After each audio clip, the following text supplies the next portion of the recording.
Breaking news po mga kababayan. San Sebastian College of Law nagsalita na. Kinontra ang aligasyon ni Madriaga versus BP Sara. Nako mga kababayan, itong si Madriaga kasi, yung mga kasinungalingan na sinasabi niya sa impeachment na si Sara ay tila nandaya para makapasa sa bar exam. Itong sinasabi dito. Pero San Sebastian College of Law nagsalita na. Binasag itong si Madriaga. Sila Trillanes, kawawa dito. Sila De Lima, sila Luistro, nag-iiyakan na. Panoorin po natin mga kababayan ko. Walang basihan ayon sa pamunuan po ng San Sebastian College Recoletos College of Law ang aligasyon ng kidnapping suspect na si Ramil Madriaga na may ginamit umanong impluensya ang isang dating associate dean upang makapasa sa si Vice President Sara Duterte sa law school. Narito po ang balita ni Jason Rubico. Pinasinungalingan ng pamunuan ng College of Law ng San Sebastian College Recoletos ang mga aligasyon ni Ramil Madriaga laban kay Vice President Sara Duterte. Ayon kay Attorney Teodoro Pastrana, Dean ng College of Law ng San Sebastian, hindi totoo na nahirapan si VP Sara na makapasa sa law school. Hindi rin aniya umasa si VP Sara sa tulong ng dating Associate Dean na si Attorney Ryan Kilala. Hindi nangyayari ang ganyan sa College of Law, no? Not in San Sebastian College of Law and not in any College of Law for that matter.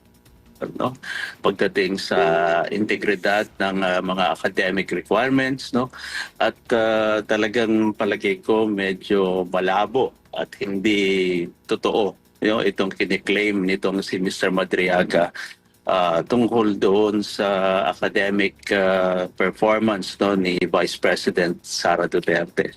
Dagdag pa ni Pastrana, walang saysay ang paghingi ng pabor upang maipasa ang isang estudyante.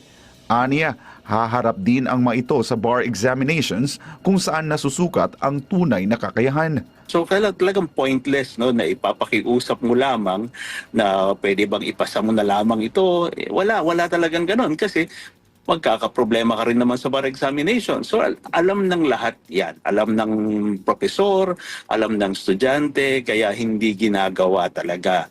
At kung sakali man may mga ganong insidente, kung sakali at sinasabi ko wala naman dito sa dito sa kasong ito, ay may mga kaparusahan. Binigyang diin din ni Pastrana na hindi pinapayagan ang reconsideration ng grado sa ganitong paraan.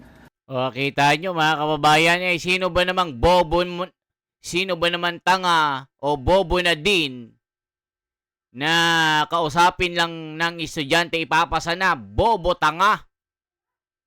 Diba mga kababayan, ganyan kasinungaling si Madriaga. Sinabihan na rin ni Marcoleta, itong si Madriaga, nasaksakan ng kasinungalingan. Diba? Gagamitin pa ang isang respetadong reliyon para maging katotohanan ng kanyang mga sinasabi, pero binasag ito at kinatay ni Marcoleta. Walang katotohanan ang ganyang mga sinasabi. So ngayon mga kababayan, basag siya sa San Sebastian College of Law na walang ganyan Madriaga. Baka si De Lima ang nakiusap na makapasa lang siya. Huwag mong igaya si Sara Duterte dahil pinaghirapan ni Sara ang kanyang pagiging abogado. Diba mga kababayan ko? Sino ba namang bobo na kausapin lang yung kanyang teacher sa law? Diba na hindi pa memorize ang Bill of Rights? Na no person shall be deprived of life, liberty, or property without the due process of law, nor shall be denied the equal protection of the laws.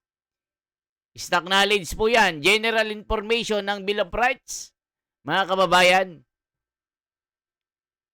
Diba? Karapatan ng isang tao o mamamayang Pilipino na ipagtanggol ang kanyang sarili laban sa katwiran ng batas. Kailangan merong pantay na pagtingin ng batas No person shall be deprived of life. Diba? Kailangan patas ang pagtingin. Ang katwiran, hindi pwedeng ma-deprive ito. Hindi pwedeng lapastanganin. Gaya ng nangyari kay Tatay Digong. Digong, na-deprive ang kanyang sarili. Hindi nabigyan ng tamang pagtingin ng batas. Sinong maniniwala kay Madriaga? Diba? Kaya sinalbag siya ng San Sebastian College of Law. Naku po, yari si Madriaga dito na gumagawa ng kwento. Aniya, ang sinumang propesor na lalabag ay maaaring matanggal sa trabaho. Wala rin aniya siyang nakikitang dahilan kung bakit gagamit ng impluensya si VP Sara noong siya ay estudyante pa lamang. Dagdag pa niya, hindi pa noon Pangulo ang kanyang ama na si dating Pangulong Rodrigo Duterte. Tandaan natin na hindi pa presidente si PRRD nung panahon na yon. Siya ay mayor ng Davao City. Kung titingnan mo, wala pang nakakakilala kay President Duterte at that time, no, outside of the sphere ng Davao City. So, at may mas mga malalaki pang estudyante, anak ng mas kilalang politiko na dumaan din naman sa aming College of Law at papapatunayan ko sa iyo na hindi binibigyan ng anumang special treatment ang mga estudyante na anak ng politiko, anak ng justice o kung sino man ang importanteng tao. Pare-pareho ang pagtrato namin sa mga estudyante namin. Nanawagan si Pastrana sa publiko na maging mapanuri at huwag agad maniwala sa mga hindi beripikadong paratang. May mensahe rin siya sa House Committee on Justice. Nako, alam ko naman na politika yan, no? May mga estudyante din tayo dyan, no? Estudyante namin si Congressman Joel Chua, na naandiyan din ang dating dekano ng aming eskwelahan, no? Na si Dean Rufus Rodriguez. Pinapaubaya na namin sa kanila kung paano nila titimbangin ang mga statements na ganito at kami umaasa bilang bahagi rin ng publiko, no, na maliwanag sana.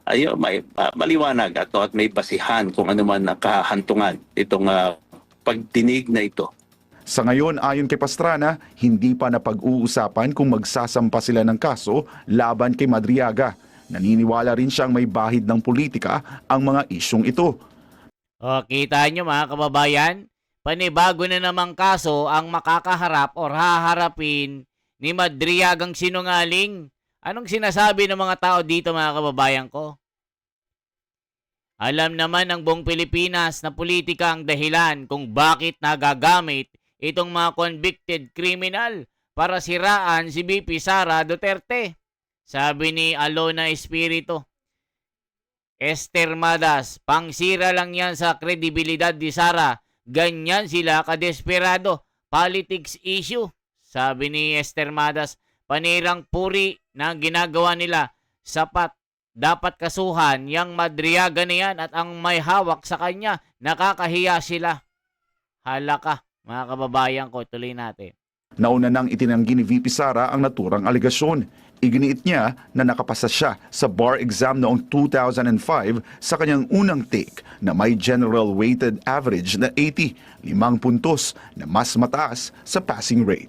Para sa Diyos at sa Pilipinas kong mahal, ako si Jason Rubrico, SMNR News. Samantala, ikinatuwa naman ng mga senador ang napabalitang pag-aresto kay resigned Congressman Zaldico. Ayon sa isang senador, agad raw ipatatawag si Ko sa flood control probe pag-uwi nito ng bansa. Si Sheena Torno sa detalye.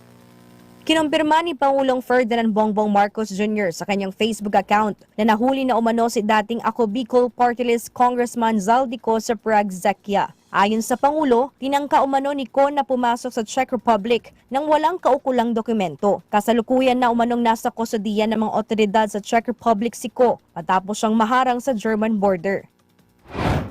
Ikinalugod naman ng ilang miyembro ng Senado ang anunsyo ng Pangulo. Sinabi ni Senator J.V. Ejercito na malaking oportunidad ito pang maibahagi ni Zaldico ang kanyang nalalaman tungkol sa manumulyang flood control projects. Sa oras na maihain ang partial committee report tungkol sa flood control scandal, maaaring ipatawag ni Senate Pro Tempore Ping Lacson si Ko sa pagdinig ng Blue Ribbon Committee kung saan siya ang chairman sakaling maiuwi na ito sa Pilipinas. Bukod kay Ko, handa ring imbitahan ni Lacson sa pagdinig sina Orly Guteza, gayon din ang Brave 18 na naghatid umano ng 805 billion pesos sa mga politiko at personalidad. Layunin nitong malaman kung sino ang nagsasabi ng totoo at kung Ayan mga kababayan, pero sinasabi ni Harry Roque, fake news yung kay Saldi, isang budol-budol lang ito. Kunwari na huli para paasahin at budulin ng mga Pilipino. Hindi raw totoo. Yan ang sinasabi ni